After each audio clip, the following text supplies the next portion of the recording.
she won the match not because she played incredible, just because I made all of those mistakes from... It was supposed to be Coco Gauff's coronation, a second Grand Slam, her first on clay, the echoes of Serena and Venus looming in the background. But what followed wasn't a fairy tale, it was a firestorm. She didn't win because she played great, said Aryna Sabalenka, the world number one. I lost because I gave it away. And with that one line, the tennis world lit up like a powder keg. Was it sour grapes or just brutal honesty?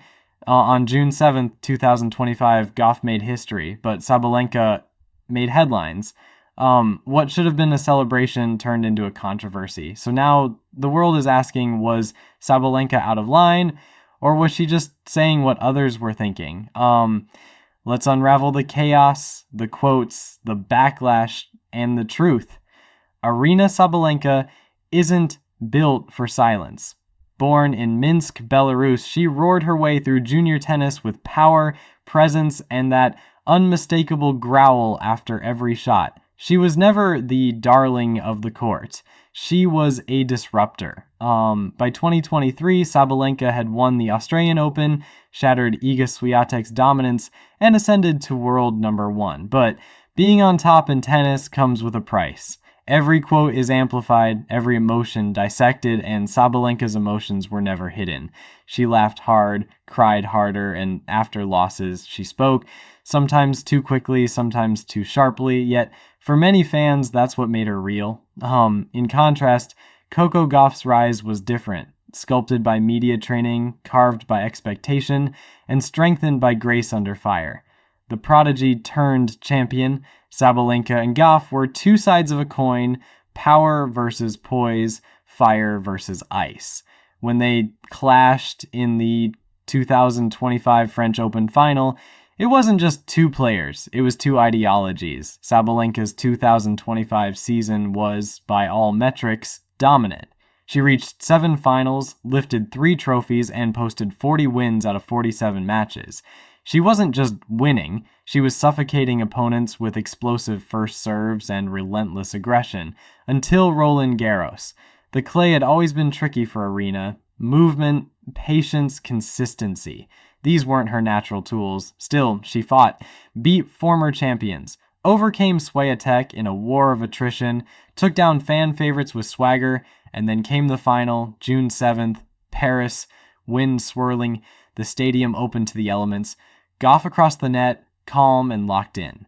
Sabalenka started strong, leading 4-1, but the wind was her enemy. Timing broke down, footwork faltered, rallies dragged, the errors piled up. 70 unforced errors, 9 service breaks, 48% first serve points won. By the third set, Aryna's racket looked like it weighed 100 pounds. She lost. And that's where the real story began. Post-match, the tennis world expected a composed statement from the world number one. Instead, they got a raw, unfiltered soundbite. I think she won the match not because she played incredible, just because I made all those mistakes. Kind of like from easy balls. The room went still. Sabalenka doubled down. If Iga would win me another day, I think she would go out today and she would get the win. To many, it sounded like denial. To others, a war cry from a wounded champion. The backlash was instant. Tennis forums exploded. Analysts dissected every syllable. Commentators questioned her sportsmanship. And fans did what fans do best. They chose sides. Coco Gauff, for her part, didn't bite back. On Good Morning America, she said, "I don't agree with that. I'm sitting here."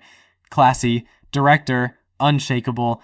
But Gauff also made sure to remind the world she'd beaten Iga Swiatek just weeks before. 6-1, 6-1 in Madrid. Dominantly. Sabalenka looked like the villain, and then she pivoted. 24 hours later, Aryna posted on Instagram. Coco handled the conditions much better than I did and fully deserved the win. She was the better player yesterday, and I want to give her the credit she earned. She earned that title. Respect. Was it sincere, PR spin, or a genuine moment of clarity? Fans were split. Some accepted the apology. Others called it too little, too late. The media kept the fire alive. But here's where things get interesting. Was Sabalenka actually wrong? Yeah, tennis is a game of margins. Errors matter, mind games matter, wind matters, and if Aryna truly believes she lost that match more than Gauff won it, doesn't she have the right to say so? Or do we only want authenticity when it's flattering? The story of the 2025 French Open didn't end on the court. It's metastasized. Headlines like "Classless Sabalenka" and "Coco's moment overshadowed dominated tennis coverage." In Belarus, Sabalenka's fans defended her fiercely. She spoke from the heart. She's a fighter, not a diplomat. In the US, Gauff became even more of a symbol, not just of talent, but of grace. Sponsors leaned in, social media surged, Nike, Wilson, Rolex, everyone wanted more Coco. Meanwhile, Sabalenka flew to Mykonos. Tequila, gummy bears, and swimming, she joked to BBC Sport.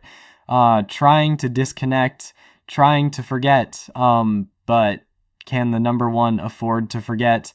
With Wimbledon on the horizon, the stakes are only getting higher, and the whispers haven't stopped. Can Sabalenka handle pressure? Can she be a champion when the crowd isn't cheering? Is she too emotional? And here's the dark question. If a man had said what she said, would we still be calling it classless? Or would we call it confidence? Double standards in tennis aren't new. But this felt like a line in the sand. Some argue Sabalenka disrespected the sport. Others say she just gave us something real, and maybe we're not used to that anymore. What does all this mean for Aryna Sabalenka? She's still the world number one. She's still the most dominant woman on tour, but now she's also the most polarizing. The French Open should have been a footnote, a missed opportunity. Instead, it's a defining moment. Sabalenka's image has changed, for better or worse. She's no longer just the warrior on court. She's the woman who spoke her mind and paid the price. But here's the twist. This controversy, it made people care. Argue, debate, defend, attack. It put women's tennis on the front page. It made the final bigger than a trophy. And maybe that's the legacy. Maybe Sabalenka unintentionally did something powerful. She exposed the fragile line between celebration and controversy, humility and honesty, diplomacy and defiance. This wasn't just a final, it was a fork in the road. Coco Gauff may have lifted the trophy, but Aryna Sabalenka lit the match. Will history remember her words as bitter or brave? Will this be her villain arc or her redemption story? One thing's clear. In the firestorm of Roland Garros 2025, one woman took the title, and one woman made the world talk. The next chapter, it's coming, and it will be loud.